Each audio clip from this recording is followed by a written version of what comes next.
Hi everyone, welcome to Learn to Study.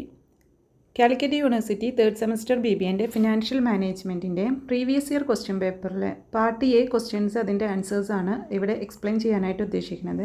അപ്പോൾ ഞാനൊരു detailed എക്സ്പ്ലനേഷനിലേക്കൊന്നും പോകുന്നില്ല, കാരണം വീഡിയോ ഒരുപാട് ലെങ്തി ആയിരിക്കും, അതുകൊണ്ട്. ഓക്കെ, അപ്പോൾ ഒന്നാമത്തെ ക്വസ്റ്റ്യനാണ് ഡിഫൈൻ ഫിനാൻഷ്യൽ മാനേജ്മെൻറ്റ്.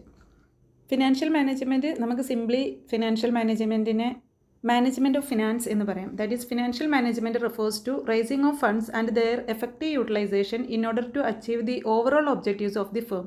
അപ്പോൾ what you mean by financial management എന്ന് ചോദിച്ചു കഴിഞ്ഞാൽ, ഫിനാൻഷ്യൽ മാനേജ്മെൻറ്റ് എന്ന് പറഞ്ഞു കഴിഞ്ഞാൽ റൈസിംഗ് ഓഫ് ഫണ്ടാണ് ആൻഡ് ദെയർ എഫക്റ്റീവ് യൂട്ടിലൈസേഷൻ ആണ്. ഫണ്ട് നമ്മൾ റൈസ് ചെയ്യുക, ആ ഫണ്ടിനെ നമ്മൾ എഫക്റ്റീവായിട്ട് യൂട്ടിലൈസ് ചെയ്യുക. എന്തിനു വേണ്ടിയിട്ടാണ്? To achieve the overall objectives of the firm. It is concerned with the planning and controlling of a firm's financial resources. ഒരു ഫേമിൻ്റെ ഫിനാൻഷ്യൽ റിസോഴ്സസ് പ്ലാൻ ചെയ്യുക, അത് കൺട്രോൾ ചെയ്യുക എന്ന് പറയുന്നതാണ് ഫിനാൻഷ്യൽ മാനേജ്മെൻറ്റ്. ദെൻ ഡെഫിനിഷൻസ് ആണ്, രണ്ട് ഡെഫിനിഷൻ പറഞ്ഞിട്ടുണ്ടോയെന്ന്. According to PG Hastings, financial management is the art of raising and spending money. Financial management എന്ന് പറഞ്ഞു കഴിഞ്ഞാൽ മണി, ക്യാഷ്, അതായത് ഒരു ഓർഗനൈസേഷന് വേണ്ട ഫണ്ട്, ഫിനാൻസ് നമ്മൾ റേസ് ചെയ്യുക, അത് നമ്മൾ ഡിഫറെൻറ്റ് സോഴ്സിൽ നിന്ന് കണ്ടെത്തുക, ആ ഫണ്ട് നമ്മൾ ഡിഫറെൻറ്റ് സോഴ്സിൽ അത് യൂട്ടിലൈസ് ചെയ്യുക, അത് യൂസ് ചെയ്യുക അല്ലെങ്കിൽ സ്പെൻഡ് ചെയ്യുക എന്നുള്ളതാണ്. ദെൻ നെക്സ്റ്റ് ഡെഫിനിഷനാണ് according to Archer and Ambrosio, financial management is the application of the planning and control of functions to the finance function. Okay, then രണ്ടാമത്തെ question, what you mean by trading on equity. Trading on equity simply നമുക്ക് പറയാം favourable financial ലിവറേജിനെയാണ് നമ്മൾ trading on equity എന്ന് പറയുന്നത്. That is favourable financial leverage is also known as trading on equity. Trading on equity occurs when a company uses ഡെപ്റ്റ് to finance its operation. ഒരു company അതിൻ്റെ capital സ്ട്രക്ചറിൽ അല്ലെങ്കിൽ അതിൻ്റെ ഫിനാൻസിൽ ഡെപ്റ്റ് use ചെയ്യണമെന്നുണ്ടെങ്കിൽ ആ കേസിലാണ് നമുക്ക് ട്രേഡിംഗ് ഓൺ ഇക്വിറ്റി ഒക്കെ അറിയുന്നത്. ട്രേഡിംഗ് ഓൺ ഇക്വിറ്റി വേണമെന്നുണ്ടെങ്കിൽ അവിടെ നമ്മൾ ക്യാപിറ്റൽ സ്ട്രക്ചറിൽ ഡെപ്റ്റും കൂടെ യൂസ് ചെയ്യണം. ക്യാപിറ്റൽ സ്ട്രക്ചർ എന്ന് പറയുമ്പോൾ ഡെപ്റ്റ് പ്ലസ് ഇക്വിറ്റിയാണ് വരുന്നത്. അപ്പോൾ aiming to increase return on equity by benefiting from fixed interest cost. Then financial leverage may be favourable or unfavourable. Financial leverage എന്ന് പറഞ്ഞു കഴിഞ്ഞാൽ ക്യാപിറ്റൽ സ്ട്രക്ചറിൽ നമ്മൾ ഡെപ്റ്റ് യൂസ് ചെയ്യുന്നുണ്ടെന്നുണ്ടെങ്കിൽ അതാണ് ഫിനാൻഷ്യൽ ലിവറേജ്. അപ്പോൾ ഫിനാൻഷ്യൽ ലിവറേജ് എന്ന് പറയുമ്പോൾ ഫേവറബിൾ ഫിനാൻഷ്യൽ ലിവറേജും ഉണ്ട്, അൺഫേവറബിൾ ഫിനാൻഷ്യൽ ലിവറേജും ഉണ്ട്. If the earnings by the use of fixed cost bearing securities like ഡെപ്റ്റ് and preference capital is more than their fixed cost, that is interest and preference dividend, it is known as favorable financial leverage. അപ്പോൾ favourable financial leverage എന്ന് പറഞ്ഞു കഴിഞ്ഞാൽ ഇപ്പോൾ നമ്മൾ capital സ്ട്രക്ചറിൽ നമ്മൾ use ചെയ്യുന്ന ഡെപ്റ്റ് പ്രിഫറൻസ് ക്യാപിറ്റൽ, അതാണ് ഫിക്സഡ് കോസ്റ്റ് ബിയറിംഗ് സെക്യൂരിറ്റീസ് എന്ന് പറയുന്നത്, ഡെപ്റ്റും പ്രിഫറൻസ് ക്യാപിറ്റലും.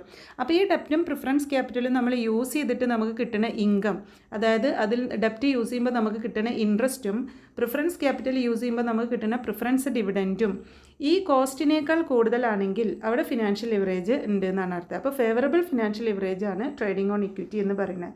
ദെൻ നെക്സ്റ്റ് ക്വസ്റ്റ്യൻ ആണ് profitability index PI.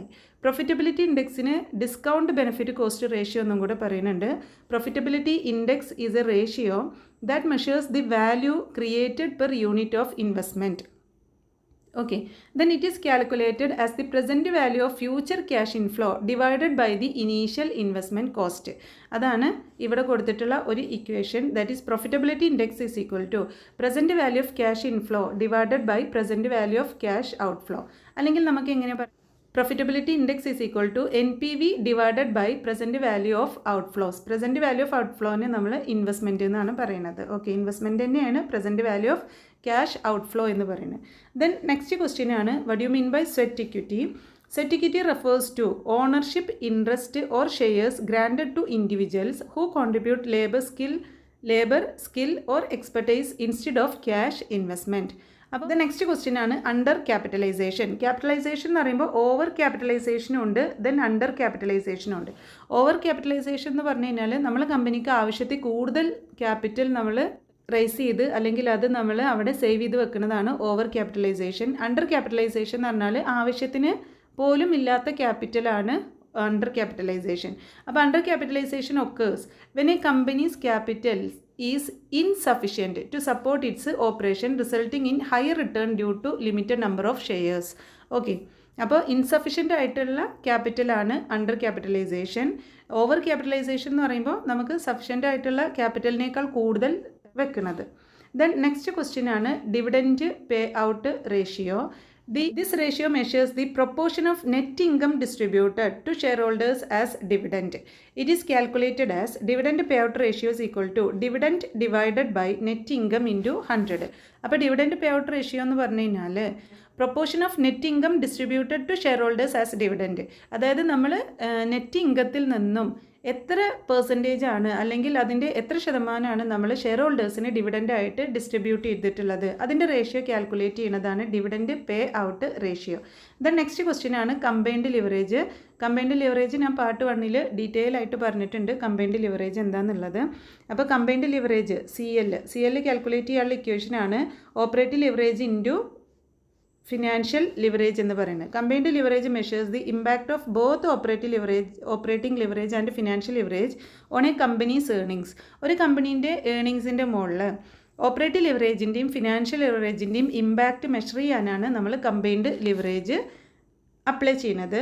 It shows how changes in sales affect earning per share. അപ്പോൾ എന്താണ് അത് കാണിക്കുന്നത്? സെയിൽസിൽ ഉണ്ടാവുന്ന ചേഞ്ചസ് ഏർണിംഗ് പെർ ഷെയറിനെ എങ്ങനെയാണ് അഫക്റ്റ് ചെയ്യുന്നത് എന്നുള്ളതാണ് കാണിക്കുന്നത്. ദെൻ നെക്സ്റ്റ് ക്വസ്റ്റ്യൻ ആണ് stable dividend policy. What do you mean by stable dividend policy? അപ്പോൾ a stable dividend policy ensures consistent dividend payments regardless of earning fluctuations which helps maintaining investor confidence.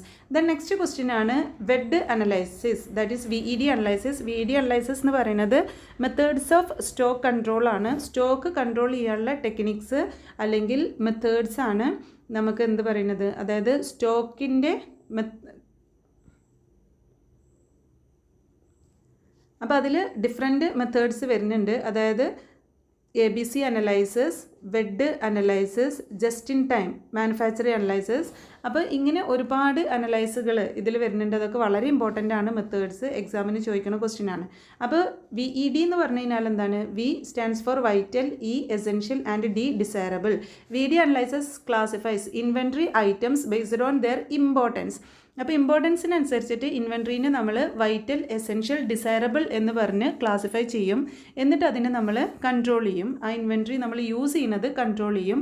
അപ്പോൾ അത് ഈ spare പാർട്സിൻ്റെ കേസിലൊക്കെയാണ് നമ്മൾ wed analysis apply ചെയ്യുന്നത്. It is commonly used in inventory control and health care management. Okay, then അതിൻ്റെ മറ്റ് methods എല്ലാം വളരെ important ആണ്. അപ്പോൾ അതും കൂടെ നോക്കുക. ദെൻ നെക്സ്റ്റ് ക്വസ്റ്റ്യൻ ആണ് internal rate of return. Internal rate of return സിമ്പിളായിട്ട് പറയുകയാണെന്നുണ്ടെങ്കിൽ that rate of return where NPV becomes 0. അപ്പോൾ ഇൻറ്റേർണൽ റേറ്റ് ഓഫ് റിട്ടേൺ എവിടെയാണ് NPV നമുക്ക് 0 ആയിട്ട് കിട്ടുന്നത്, ആ റേറ്റിനെയാണ് ഇൻറ്റേർണൽ റേറ്റ് ഓഫ് റിട്ടേൺ എന്ന് പറയുന്നത്. IRR is the discount rate at which the net present value of future cash inflows from an investment equals 0. It measures the investment's profitability. ഇൻവെസ്റ്റ്മെൻറ്റിൻ്റെ profitability ആണ് ഇത് മെഷർ ചെയ്യുന്നത്. ഇപ്പോൾ സപ്പോസ് നമുക്ക് NPV 0 ആയിട്ട് കിട്ടണില്ല എന്ന് വിചാരിക്കുക. ഇപ്പോൾ നമ്മളൊരു എക്സാമ്പിൾ പറയുകയാണെന്നുണ്ടെങ്കിൽ ഇപ്പോൾ ഒരു 10% ഡിസ്കൗണ്ട് റേറ്റിൽ നമ്മൾ NPV കണ്ടു, നമുക്കൊരു പോസിറ്റീവ് NPV ആണ് കിട്ടിയത്. ഓക്കെ, ഒരു 15% ഡിസ്കൗണ്ട് റേറ്റിൽ വീണ്ടും നമ്മൾ NPV കണ്ടു, അപ്പോൾ നമുക്കൊരു നെഗറ്റീവ് NPV ആണ് കിട്ടിയത്. അപ്പോൾ IRR എന്ന് പറയുന്നത് ഈ 10%-നും 50%-നും അടക്കമാണ്. അപ്പോൾ അങ്ങനെയുള്ള കേസിൽ നമ്മൾ IRR കാൽക്കുലേറ്റ് ചെയ്യാൻ വേണ്ടി യൂസ് ചെയ്യുന്ന ഇക്വേഷനാണ്, ഇൻ്റർപോലേഷൻ ഫോർമുലയാണ് L + P1 - Q divided by P1 - P2 into H - L. അപ്പോൾ ഇവിടെ L എന്ന് പറഞ്ഞാൽ ലോവർ ഡിസ്കൗണ്ട് റേറ്റ്, അതായത് നമ്മൾ പറഞ്ഞ എക്സാമ്പിളിൽ 10%.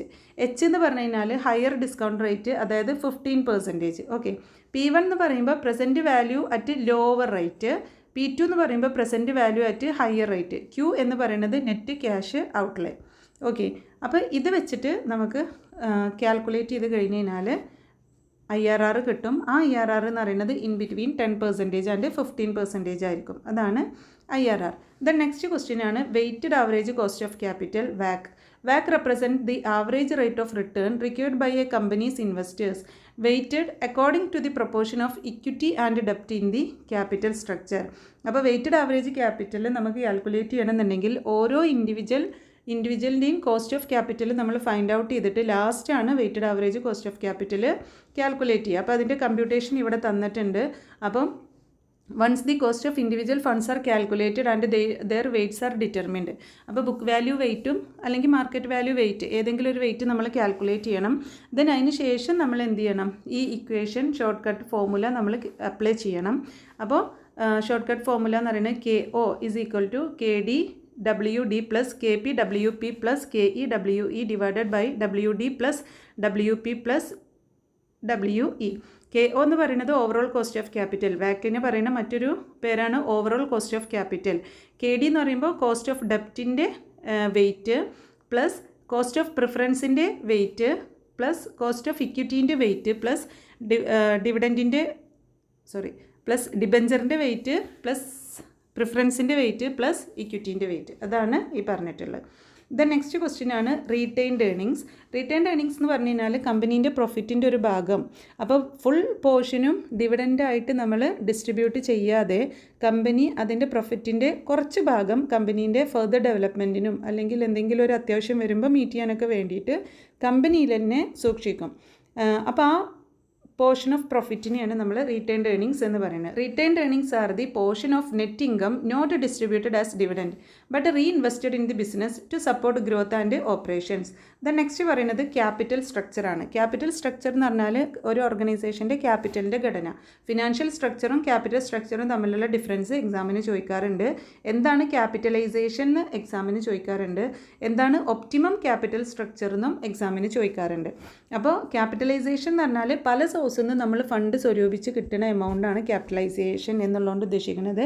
ഒപ്റ്റിമം ക്യാപിറ്റൽ സ്ട്രക്ചർ എന്ന് പറഞ്ഞു കഴിഞ്ഞാൽ നമ്മളൊരു ഫേവറബിൾ ആയിട്ടുള്ള ക്യാപിറ്റൽ സ്ട്രക്ചർ കൊണ്ടുവരുന്നതാണ് optimum capital structure. Capital structure എന്ന് പറഞ്ഞു കഴിഞ്ഞാൽ it refers to the mix of ഡെപ്റ്റ് and equity a company uses to finance its operations and growth. അപ്പോൾ ഇവിടെ capital structure is equal to ഡെപ്റ്റ് പ്ലസ് ഇക്വിറ്റിയാണ്. ഓക്കെ, അപ്പോൾ മിക്സ് ഓഫ് ഡെപ്റ്റ് ആൻഡ് ഇക്വിറ്റീനെയാണ് നമ്മൾ ക്യാപിറ്റൽ സ്ട്രക്ചർ എന്ന് പറയുന്നത്. നെക്സ്റ്റ് ക്വസ്റ്റ്യൻ ആണ് വർക്കിംഗ് ക്യാപിറ്റൽ. ക്യാപിറ്റൽ സ്ട്രക്ചർ വളരെ ഇമ്പോർട്ടൻ്റ് ആണ്. എക്സാമിന് ഇന്ന് ഒരുപാട് ക്വസ്റ്റ്യൻസ് ചോദിക്കാറുണ്ട്, തിയറി ആയിട്ടും പ്രോബ്ലം ആയിട്ടും. നെക്സ്റ്റ് വർക്കിംഗ് ക്യാപിറ്റലാണ്. വർക്കിംഗ് ക്യാപിറ്റലും വളരെ ഇമ്പോർട്ടൻ്റ് ആണ്. വർക്കിംഗ് ക്യാപിറ്റൽ റിക്വയർമെൻറ്റ് പ്രോബ്ലം ആയിട്ടും അതേപോലെ തന്നെ വർക്കിംഗ് ക്യാപിറ്റലിൽ നിന്ന് ഒരുപാട് തിയറി ചോദിക്കും. മെയിനായിട്ട് ചോദിക്കുന്ന ഒരു തിയറിയാണ് കൺസെപ്റ്റ് ഓഫ് വർക്കിംഗ് ക്യാപിറ്റൽ, അതേപോലെ തന്നെ sources of working capital. Okay, അപ്പോൾ 3 വർക്കിംഗ് ക്യാപിറ്റൽ കൺസെപ്റ്റാണ് വരുന്നത്. ദാറ്റ് ഈസ് ഒന്നാമത്തത് ഗ്രോസ് വർക്കിംഗ് ക്യാപിറ്റൽ കൺസെപ്റ്റ്, രണ്ടാമത്തത് net working capital concept, 3 operative cycle concept. അപ്പോൾ ഇതിൽ ഒന്നാമത്തെ case gross working capital concept എന്ന് പറഞ്ഞു കഴിഞ്ഞാൽ ടോട്ടൽ ഓഫ് കറണ്ട് അസറ്റ് ആണ് gross working capital concept. Total of current asset. Net working capital concept എന്ന് പറഞ്ഞു കഴിഞ്ഞാൽ net working capital is equal to excess of current asset over current liability. That is current asset minus current liability. Operative cycle concept എന്ന് പറഞ്ഞു കഴിഞ്ഞാൽ ഒരു സൈക്കിളാണ്. അതായത് ഈ സൈക്കിളിൽ എന്താണ് വരിക, നമ്മൾ purchase of raw materials purchase ചെയ്തിട്ട് അതിന് നമ്മൾ വർക്കിംഗ് പ്രോഗ്രസ് ആക്കും. ഈ വർക്കിംഗ് പ്രോഗ്രസ്സിന് നമ്മൾ ഫിനിഷ്ഡ് ഗുഡ്സ് ആക്കും. ഈ ഫിനിഷ്ഡ് ഗുഡ്സിനെ നമ്മൾ സ്റ്റോക്ക് ചെയ്ത് വെക്കും, അതായത് സ്റ്റോഴ്സിൽ സ്റ്റോക്ക് ചെയ്ത് വെക്കും. എന്നിട്ട് ഇത് നമ്മൾ സെയിൽ ചെയ്യുമ്പോൾ ഒന്നെങ്കിൽ ഡെപ്റ്റേഴ്സ് ഉണ്ടാവും, ക്രെഡിറ്റ് സെയിലാണെന്നുണ്ടെങ്കിൽ, അല്ലെങ്കിൽ ക്യാഷ് സെയിലായിരിക്കും. ഓക്കെ, അപ്പോൾ ഈ ക്രെഡിറ്റോ ക്യാഷോ ഇത് വീണ്ടും നമ്മൾ ക്യാഷ് കൺവേർട്ട് ചെയ്തിട്ട് വീണ്ടും റോ മെറ്റീരിയൽ ആക്കും.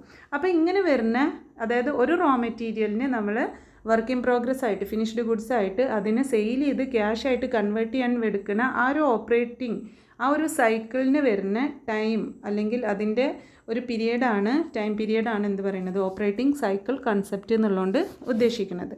സോഴ്സസ് ഓഫ് വർക്കിംഗ് ക്യാപിറ്റലാണ് പിന്നെ വരുന്ന ഇമ്പോർട്ടൻ്റ് ആയിട്ട് വരുന്ന ഏരിയ. അപ്പോൾ അത് രണ്ടും നിങ്ങൾ നന്നായിട്ട് നോക്കി പോവുക.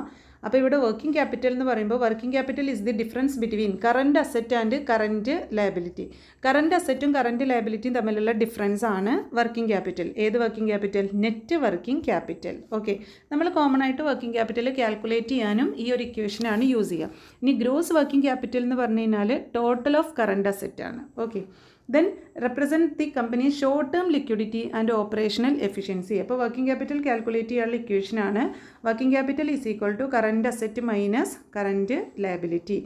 നെക്സ്റ്റ് ക്വസ്റ്റ്യൻ ആണ് economic order quantity. Economic order quantity എന്ന് പറയുന്നത് മെറ്റീരിയൽ കൺട്രോളിൽ വരുന്ന ഒരു ഏരിയയാണ്. എപ്പോഴും എക്സാമിന് തിയറി ആയിട്ടും പ്രോബ്ലം ഷുവറാണ്. ഒരു പ്രോബ്ലം എന്തായാലും നിങ്ങളടുത്ത് ചോദിക്കും. ഓക്കെ, അപ്പോൾ EOQ കാൽക്കുലേറ്റ് ചെയ്യാനുള്ള ഇക്വേഷനാണ് EOQ is equal to √2CO / I. First പാർട്ടിൽ ഡീറ്റെയിൽ ആയിട്ട് എക്സ്പ്ലെയിൻ ചെയ്തിട്ടുണ്ട് കേട്ടോ. അപ്പോൾ EOQ എന്ന് പറഞ്ഞു കഴിഞ്ഞാൽ ഒരു കമ്പനി അപ്പോൾ അതിൻ്റെ സ്റ്റോക്ക് തീർന്നതിൻ്റെ മുമ്പ് എക്കണോമിക്കലായിട്ട് നമുക്ക് എത്ര യൂണിറ്റ് ഓർഡർ ചെയ്യാം എന്ന് കാൽക്കുലേറ്റ് ചെയ്യുന്നതാണ് EOQ. അപ്പോൾ it is the ideal order quantity ആണ്, ഓർഡറിങ് ക്വാണ്ടിറ്റി ആണ്. അപ്പോൾ ideal order quantity that minimise the total inventory cost including ordering and holding cost. It is used in inventory മാനേജ്മെൻറ്റിലാണ് use ചെയ്യുന്നത്. Okay, അപ്പോൾ അതാണ് 2021 question paper. ഇനി 2022 question പേപ്പറിൽ വരികയാണെന്നുണ്ടെങ്കിൽ നമുക്ക് ഒരുപാട് റിപ്പീറ്റഡ് ക്വസ്റ്റ്യൻസ് ഉണ്ട്. അതിൽ ഒന്നാമത്തെ ക്വസ്റ്റ്യൻ തന്നെയാണ് റിപ്പീറ്റഡ് ആണ്. Weighted average cost of capital നമ്മൾ ഓൾറെഡി ഡിസ്കസ് ചെയ്തു. ദെൻ രണ്ടാമത്തത് കോസ്റ്റ് അസോസിയേറ്റഡ് വിത്ത് റിസീവബിൾസ്. ഏതൊക്കെയാണ് different cost associated with receivables എന്ന് പറഞ്ഞാൽ എന്താണ്? ഡെപ്റ്റേഴ്സ് പ്ലസ് ബിൽസ് റിസീവബിൾ ആണ്. അപ്പോൾ ഇതായിട്ട് അസോസിയേറ്റ് ചെയ്തിട്ടുള്ള കോസ്റ്റ് ഒന്ന് അഡ്മിനിസ്ട്രേറ്റീവ് കോസ്റ്റ്. അപ്പോൾ അഡ്മിനിസ്ട്രേറ്റീവ് കോസ്റ്റ് എന്ന് പറഞ്ഞാൽ expenses related to managing receivables. രണ്ട് collection cost incurred in collecting outstanding payments. Then bad ഡെപ്റ്റ് ആണ്, loss due to uncollectible accounts. Bad debts are losses due to uncollectible accounts, അതായത് നമുക്ക് കിട്ടൂല എന്ന് ഉറപ്പുള്ളത്. Okay, then next opportunity cost ആണ്. ഒന്ന് നമ്മൾ ഒരു ഓപ്പർച്യൂണിറ്റി ഒഴിവാക്കി മറ്റൊരു ഓപ്പർച്യൂണിറ്റി സ്വീകരിക്കുമ്പോൾ വരുന്ന ഒരു കോസ്റ്റ്. ഓക്കെ, അപ്പോൾ income lost due to funds tied up in receivables. അപ്പോൾ അതൊന്ന് നമുക്ക് കിട്ടാനുള്ള ഇൻകം കളഞ്ഞിട്ടാണ് നമ്മൾ വേറൊരു ഓപ്പർച്യൂണിറ്റി ഏറ്റെടുക്കുക. അപ്പോൾ അതാണ് ഓപ്പർച്യൂണിറ്റി കോസ്റ്റ്. അപ്പോൾ ഈ 4 കോസ്റ്റുകളാണ് റിസീവബിൾസ് ആയിട്ട് അസോസിയേറ്റ് ചെയ്തിട്ടുള്ള കോസ്റ്റ്. ദെൻ നെക്സ്റ്റ് ക്വസ്റ്റ്യൻ ആണ് വാട്ട് ഈസ് സ്റ്റോക്ക് ഡിവിഡൻറ്റ്. അപ്പോൾ a stock dividend involves issuing additional shares to existing share holders instead of paying cash dividend. ഇപ്പോൾ ക്യാഷ് ഡിവിഡൻറ്റ് കൊടുക്കുന്നതിന് പകരം എക്സിസ്റ്റിംഗ് ഷെയർ ഹോൾഡേഴ്സിന് അഡീഷണൽ ഷെയർസ് ഇഷ്യൂ ചെയ്യുന്നതാണ് stock dividend. അതിലൂടെ എന്ത് ചെയ്യും? Thereby retaining earnings for business growth. നമുക്ക് ബിസിനസ്സിൻ്റെ ഗ്രോത്തിന് ഏർണിങ്സ് റിട്ടൈൻ ചെയ്യാനായിട്ട് സാധിക്കും. ഓക്കെ, ദെൻ നെക്സ്റ്റ് ക്വസ്റ്റ്യൻ ആണ് what you mean by time value of money, TVM. Time value of money എന്ന് പറയുന്നത് ഫ്യൂച്ചറിൽ നമുക്ക് കിട്ടുന്ന ഇൻകത്തിൻ്റെ പ്രസൻറ്റ് വാല്യൂ നമ്മൾ പരിഗണിക്കുന്നതാണ്. അപ്പോൾ അതിൻ്റെ ടൈമിന് നമ്മൾ ഇമ്പോർട്ടൻസ് കൊടുക്കുന്നതാണ്. Time value is the concept that money available today is worth more than the same amount in the future due to its earning potential. It underpins concepts like present value and future value. Okay, then present value നമുക്ക് discount factor present value കാണാനുള്ള, ഇപ്പോൾ നമുക്ക് suppose 10% discount factor ഒന്നും തന്നിട്ടില്ലെങ്കിൽ നമുക്ക് കാണാനുള്ള ഇക്വേഷനാണ് എന്തെന്ന് പറയുന്നത്? Present value is equal to 1 divided by 1 plus R raise to N എന്ന് പറയുന്നത്. അതിൽ R എന്ന് പറയുന്നത് റേറ്റ് ഓഫ് ഇൻട്രസ്റ്റും N എന്ന് പറയുന്നത് നമ്പർ ഓഫ് ഇയേഴ്സും ആണ് കേട്ടോ. നെക്സ്റ്റ് ക്വസ്റ്റ്യൻ ക്യാപിറ്റൽ ഗിയറിംഗ് ആണ്. Capital gearing refers to the proportion of ഡെപ്റ്റ് to equity in a company's structure. ഒരു കമ്പനീൻ്റെ സ്ട്രക്ചറിൽ ഇക്വിറ്റീൻ്റെ മുകളിൽ എത്രത്തോളം ഡെപ്റ്റ് നമ്മൾ കൊണ്ടുവന്നിട്ടുണ്ട് അതിൻ്റെ ഒരു പ്രൊപ്പോർഷനാണ് ക്യാപിറ്റൽ ഗിയറിംഗ് എന്ന് പറയുന്നത്. ഹൈ ഗിയറിംഗ് ഇൻഡിക്കേറ്റ്സ് മോർ ഡെപ്റ്റ്. അപ്പോൾ ക്യാപിറ്റൽ ഗിയറിംഗ് കൂടുതലാണെങ്കിൽ നമ്മൾ കൂടുതൽ ഡെപ്റ്റ് കൊടുന്നു എന്നാണ്. ഡെപ്റ്റ് എന്ന് പറഞ്ഞാൽ എന്താണ്? ബോറോഡ് ഫണ്ടും. ഇക്വിറ്റി എന്ന് പറയുന്നത് ഓണേഴ്സ് ഫണ്ടാണ്. ബോറോഡ് ഫണ്ട് എന്ന് പറയുമ്പോൾ ഡിബെഞ്ചേഴ്സ്, ലോങ് ടേം ലോൺസ് ഇതൊക്കെ വരും. അതേപോലെ തന്നെ ഇക്വിറ്റി എന്ന് പറയുമ്പോൾ equity share capital, preference share capital അതൊക്കെ വരും. Okay, then next internal rate of return ആണ്. ഓൾറെഡി നമ്മൾ പറഞ്ഞു. Next difference between gross working capital and net working capital ആണ്. അതും നമ്മൾ പറഞ്ഞു. ഗ്രോസ് വർക്കിംഗ് ക്യാപിറ്റൽ എന്ന് പറഞ്ഞാൽ total current asset of a company. Net working capital എന്ന് പറഞ്ഞാൽ current asset minus current liability, that is excess of current asset over current liability. Okay, ഇപ്പോൾ രണ്ടും ഷോർട്ട് ടേം ഫിനാൻഷ്യൽ ഹെൽത്തിനെയാണ് അത് കാണിക്കുന്നത്. ദെൻ നെക്സ്റ്റ് ക്വസ്റ്റ്യൻ ആണ് what is financial management. Financial management ഡെഫിനിഷനും മീനിങ്ങും നമ്മൾ നേരത്തെ പറഞ്ഞു. ദെൻ നെക്സ്റ്റ് ഓപ്പറേറ്റിംഗ് സൈക്കിളാണ്. ഓപ്പറേറ്റിംഗ് സൈക്കിൾ ഓൾറെഡി ഞാൻ പറഞ്ഞിട്ടുണ്ട്. Operating cycle measure the time taken for a company to convert its inventory into cash through sales. It includes the time for purchasing, producing and selling goods and collecting payments. The next capital rationing ആണ്. എന്താണ് capital rationing? Capital rationing occurs when a company limits its investment due to budget constraint forcing it to choose the most profitable project under a fixed capital budget. Okay, then next stock split ആണ്. Stock split increases the number of shares outstanding by dividing existing shares. അപ്പോൾ just ഒന്ന് നോക്കി പോവുക. Stock split ഒന്നും നമ്മൾ ശരിക്കും പറഞ്ഞാൽ financial മാനേജ്മെൻറ്റിൻ്റെ ഒരു ഡയറക്റ്റ് സിലബസിൽ വരുന്നൊന്നുമില്ല കേട്ടോ. ദെൻ നെക്സ്റ്റ് റൈറ്റ് ഇഷ്യൂ ആണ്. A right issue allows existing shareholders to buy additional shares at a discounted price before offering them to the public. അപ്പോൾ പബ്ലിക്കിന് ഓഫർ ചെയ്യുന്നതിൻ്റെ മുമ്പ്, അപ്പോൾ റൈറ്റ് ഇഷ്യൂ എന്ന് പറഞ്ഞു കഴിഞ്ഞാൽ പബ്ലിക്കിന് ഓഫർ ചെയ്യുന്നതിൻ്റെ മുമ്പായിട്ട് എക്സിസ്റ്റിംഗ് ഷെയർ ഹോൾഡേഴ്സിന് അഡീഷണൽ ഷെയർ വാങ്ങിക്കാൻ വേണ്ടിയിട്ട് അലോ ചെയ്യുന്നതാണ് റൈറ്റ് ഇഷ്യൂ എന്ന് പറയുന്നത്. ഓക്കെ, ദെൻ നെക്സ്റ്റ് ആണ് first in first out method of material control ആണ്. ഫസ്റ്റ് ഇൻ ഫസ്റ്റ് ഔട്ടും ഫസ്റ്റ് ഇൻ ലാസ്റ്റ് ഔട്ടും, അതായത് സ്റ്റോക്ക് ഡിപ്പാർട്ട്മെൻറ്റിൽ നമ്മൾ ഫസ്റ്റ് നമ്മൾ സ്റ്റോക്ക് ചെയ്തിട്ടുള്ള മെറ്റീരിയൽ ഫസ്റ്റ് തന്നെ നമ്മൾ പർച്ചേസ് ഡിപ്പാർട്ട്മെൻറ്റിലേക്ക് അത് ഇഷ്യൂ ചെയ്യുക എന്നുള്ളതാണ് first in first out method എന്ന് പറയുന്നത്. Okay, then next re ordering ലെവലാണ്. റീ ഓർഡറിംഗ് ലെവൽ ഒരു മെറ്റീരിയൽ കൺട്രോളിൻ്റെ ഒരു സ്റ്റോക്ക് ലെവലിൽ വരുന്നതാണ്. സ്റ്റോക്ക് ലെവലിൽ minimum level, maximum level, re order level, danger level, അങ്ങനെ ഡിഫറെൻറ്റ് ലെവൽസ് വരുന്നുണ്ട്. അപ്പോൾ അതിലൊരു ലെവലാണ് റീ ഓർഡറിംഗ് ലെവൽ. അപ്പോൾ റീ ഓർഡറിംഗ് ക്വാണ്ടിറ്റി എന്ന് പറയുന്നത് എക്കണോമിക് ഓർഡർ ക്വാണ്ടിറ്റിയാണ്. അപ്പോൾ റീ ഓർഡറിംഗ് ക്വാണ്ടിറ്റീനെ നമുക്ക് EOQ എന്ന് പറയാം. ഓക്കെ, അപ്പോൾ എന്താണ് റീ ഓർഡറിംഗ് ലെവൽ എന്ന് പറഞ്ഞു കഴിഞ്ഞാൽ, the reordering level is the inventory level at which a new order should be placed to avoid stock out ensuring continuous production or sales. അപ്പോൾ production continuous ആയിട്ട് നടക്കണമെന്നുണ്ടെങ്കിൽ stock out ഒന്നും ഇല്ലാതിരിക്കാൻ വേണ്ടിയിട്ട് നമ്മളൊരു stock അതിൻ്റെ മിനിമം ലെവലിൽ എത്തുന്നതിന് മുമ്പ് തന്നെ നമ്മൾ റീ ഓർഡർ ചെയ്യുന്നതാണ് റീ ഓർഡർ ലെവൽ. അപ്പോൾ ഞാൻ പറഞ്ഞു മിനിമം ലെവലും മാക്സിമം ലെവലും സേഫ്റ്റി സ്റ്റോക്കും എല്ലാം ഉണ്ട്. അപ്പോൾ അത് വളരെ ഇമ്പോർട്ടൻ്റ് ആണ്. അതിൻ്റെ ഇക്വേഷൻസ് ഒക്കെ ഇമ്പോർട്ടൻ്റ് ആണ്, പ്രോബ്ലം ആയിട്ടും ചോദിക്കാൻ സാധ്യതയുണ്ട്. ഓക്കെ, ദെൻ നെക്സ്റ്റ് ക്വസ്റ്റ്യൻ ആണ് ഏർണിംഗ് പെർ ഷെയർ. ആയിട്ട് ചോദിക്കുന്ന EBIT EPS തമ്മിലുള്ള ഒരു അനലൈസിസ്. അപ്പോൾ അതിൽ ഏർണിംഗ് പെർ ഷെയർ എന്ന് പറഞ്ഞാൽ എന്താണ്? That is total earnings divided by number of equity shares ആണ്. ഏർണിംഗ് പെർ ഷെയർ കാൽക്കുലേറ്റ് ചെയ്യാനുള്ള ഒരു ഇക്വേഷൻ എന്ന് പറയുന്നത് ടോട്ടൽ ഏർണിങ്സ്, അതായത് total earnings available to equity share holders divided by number of equity shares. അപ്പോൾ നമുക്ക് ഏർണിംഗ് പെർ ഷെയർ കിട്ടും. ഒരു ഷെയറിൻ്റെ മുകളിൽ നമുക്ക് കിട്ടുന്ന ഏർണിങ്സ്, ഇക്വിറ്റി ഷെയർ ഹോൾഡേഴ്സിന് കിട്ടുന്ന earnings. EPS measure company's profitability per share of common stock. It is calculated as net income minus preference dividend. Net income minus preference dividend ആണ് എന്ത്? അതായത് net income available to equity share holders എന്ന് പറയുന്നത്. അതിനെ number of outstanding shares, അതായത് number of equity shares ആയിട്ട് divide ചെയ്യുമ്പോൾ നമുക്ക് ഏർണിംഗ് പെർ ഷെയർ കിട്ടും. അപ്പോൾ ഇത്രയാണ് 2022 ക്വസ്റ്റ്യൻ പേപ്പറിൽ വരുന്നത്. ദെൻ 2023 ക്വസ്റ്റ്യൻ പേപ്പറിലെ പാർട്ട് A എന്ന് പറയുന്നത് ഒന്നാമത്തെ ക്വസ്റ്റ്യൻ ഫിനാൻഷ്യൽ മാനേജ്മെൻ്റ് ആണ്, ഓൾറെഡി നമ്മൾ പറഞ്ഞതാണ്. രണ്ടാമത്തെ ക്വസ്റ്റ്യൻ എന്താണ് ഫിനാൻഷ്യൽ പ്ലാൻ? ഫിനാൻഷ്യൽ പ്ലാൻ എന്ന് പറഞ്ഞാൽ എന്താണ്? നമ്മൾ മുൻകൂട്ടി ഫിനാൻസ് പ്ലാൻ ചെയ്യുക, അതിൻ്റെ സോഴ്സ്, അതെങ്ങനെ യൂസ് ചെയ്യണം എന്നൊക്കെ ഉള്ളത് മുൻകൂട്ടി പ്ലാൻ ചെയ്യുക.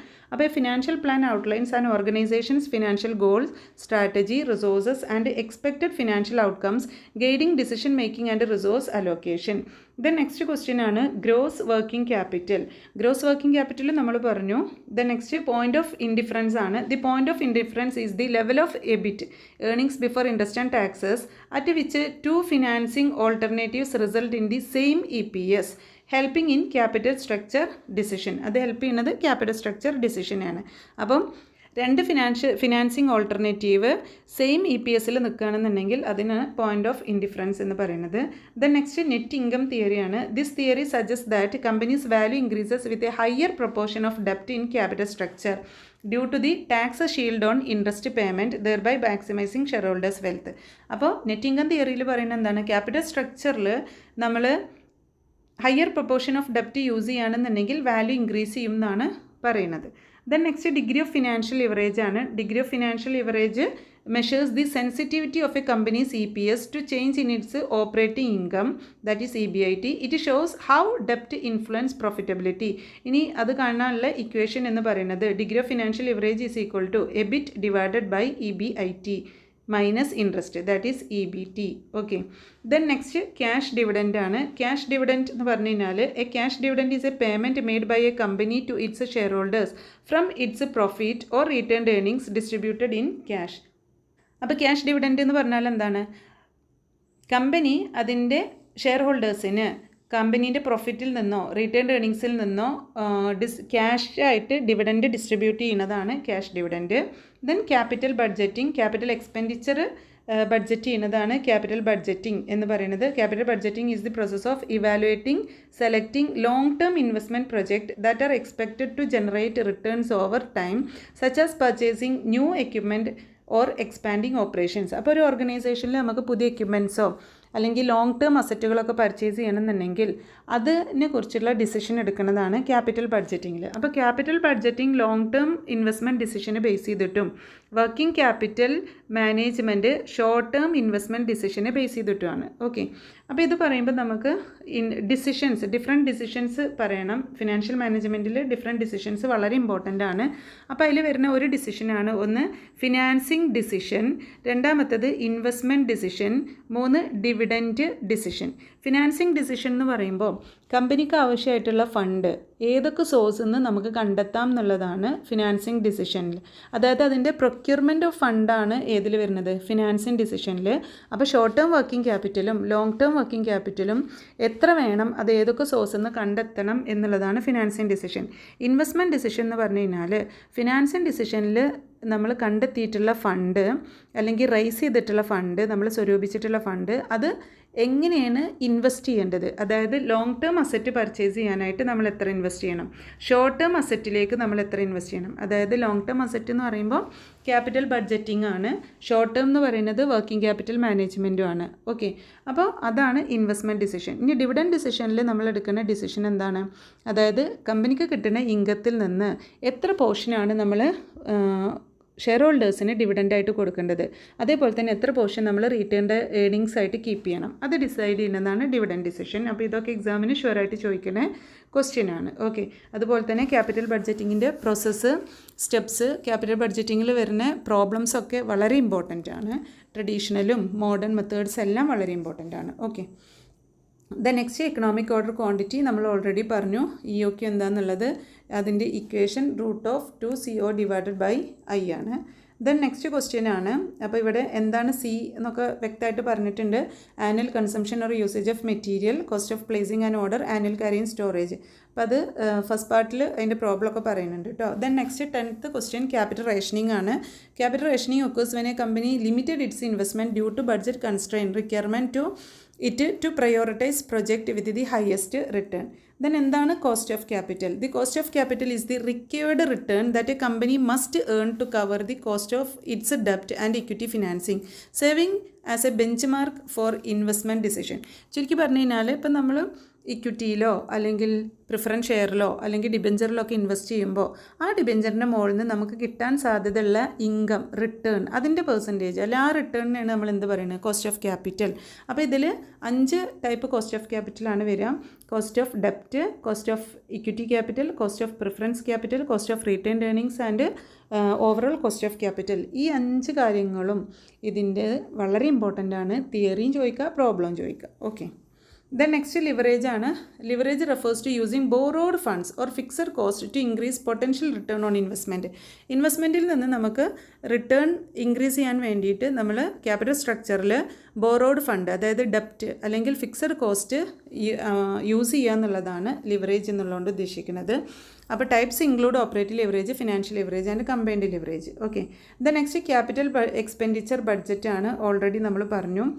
നെക്സ്റ്റ് പേ ബാക്ക് പീരിയഡ് ആണ്. പേ ബാക്ക് പീരിയഡ് എന്ന് പറഞ്ഞു കഴിഞ്ഞാൽ ഇപ്പോൾ ഒരു ഇൻവെസ്റ്റ്മെൻറ്റിൽ നമ്മൾ ഇൻവെസ്റ്റ് ചെയ്തിട്ടുള്ള എമൗണ്ട്, ഇപ്പോൾ സപ്പോസ് ഒരു 1 lakh rupees, ഈ എമൗണ്ട് നമുക്ക് എത്ര പീരിയഡിനുള്ളിൽ അത് തിരിച്ച് പിടിക്കാൻ പറ്റും, റിക്കവർ ചെയ്യാൻ പറ്റുന്ന അത് കാൽക്കുലേറ്റ് ചെയ്യുന്നതാണ് പേ ബാക്ക് പീരിയഡ് എന്ന് പറയുന്നത്. പേ ബാക്ക് ആണ്, നമ്മൾ പേ ചെയ്തത് എത്ര വർഷത്തിനുള്ളിൽ നമുക്ക് തിരിച്ചു പിടിക്കാൻ പറ്റും. ഓക്കെ, ഇപ്പോൾ ഒരു 5 വർഷത്തിനുള്ളിൽ നമുക്ക് തിരിച്ചു പിടിക്കാൻ പറ്റുന്നുണ്ടെങ്കിൽ ഈ 5 വർഷമാണ് പേ ബാക്ക് പീരീഡ്. അപ്പോൾ പേ ബാക്ക് പീരീഡ് കാൽക്കുലേറ്റ് ചെയ്യുന്നത് 2 രീതിയിലാണ്. അതായത് ഒന്ന് ക്യാഷ് ഇൻഫ്ലോസ് ആർ ഈക്വൽ എന്നുള്ള കേസിലും 2 cash inflows are not equal എന്നുള്ള കേസിലും. ഇപ്പോൾ ക്യാഷ് ഇൻഫ്ലോസ് നോട്ട് ഈക്വൽ ആണ്, അൺഈക്വൽ ആണ്. അതായത് നമുക്ക് ഓരോ വർഷം കിട്ടുന്ന ക്യാഷ് ഇൻഫ്ലോസും ഡിഫറെൻ്റ് ആണെന്നുണ്ടെങ്കിൽ അവിടെ നമ്മൾ പേ ബാക്ക് പീരീഡ് കാൽക്കുലേറ്റ് ചെയ്യുന്നത് ദാറ്റ് ഈസ് E+B/C എന്നുള്ള ഇക്വേഷൻ വെച്ചിട്ടാണ്. ഇനി ക്യാഷ് ഇൻഫ്ലോ ഈക്വൽ ആണെന്നുണ്ടെങ്കിൽ അവിടെ പേ ബാക്ക് പീരീഡ് കാൽക്കുലേറ്റ് ചെയ്യുന്നത് that is investment I/C. Investment എന്ന് പറഞ്ഞു കഴിഞ്ഞാൽ നമ്മൾ ഇൻവെസ്റ്റ് ചെയ്ത എമൗണ്ട്, C എന്ന് പറയുന്നത് ആനുവൽ ക്യാഷ് ഇൻഫ്ലോ. ഇപ്പോൾ ഫോർ എക്സാമ്പിൾ പറയുകയാണെന്നുണ്ടെങ്കിൽ ഇപ്പോൾ നമ്മൾ മുടക്കിയിട്ടുള്ള എമൗണ്ട് ഒരു 1 lakh rupees ആണ്.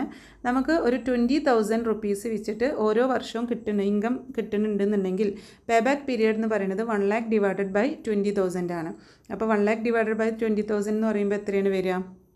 5. അപ്പോൾ 5 years കൊണ്ട് നമുക്ക് എന്ത് കിട്ടും? അതിൻ്റെ ഈ മുടക്കിയ മുതൽ നമുക്ക് തിരിച്ചു പിടിക്കാൻ പറ്റും. അതാണ് പേ ബാക്ക് പീരിയഡ് എന്നുള്ളതുകൊണ്ട് ഉദ്ദേശിക്കുന്നത്. ഓക്കെ, Then 15th question ആണ് hardcore working capital. Hardcore working capital refers to the minimum level of current asset that a company must maintain continuously to ensure smooth business operation.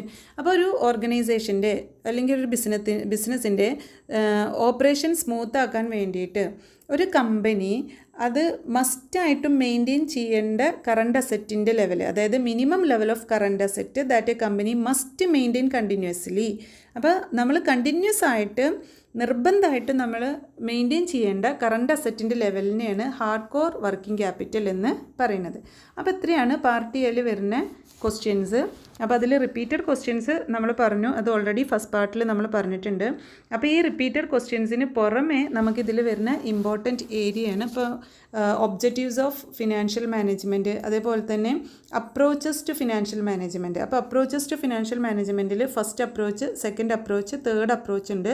First അപ്രോച്ചിൽ പറയുന്നത് financial management എന്ന് പറഞ്ഞു കഴിഞ്ഞാൽ only the procurement of fund ആയിരുന്നു, അതായത് procurement or raising of fund ആയിരുന്നു. Then second അപ്രോച്ചിൽ പറയുന്നത് ദാറ്റ് ഈസ് ഫിനാൻഷ്യൽ മാനേജ്മെൻറ്റ് എന്ന് പറഞ്ഞാൽ എന്താണ്, financial management is not only the procurement of fund but also their utilisation. കണ്ടെത്തിയാൽ മാത്രം പോരാ, നമ്മൾ അതെന്തും കൂടെ ചെയ്യണം, യൂട്ടിലൈസ് ചെയ്യും കൂടെ വേണം.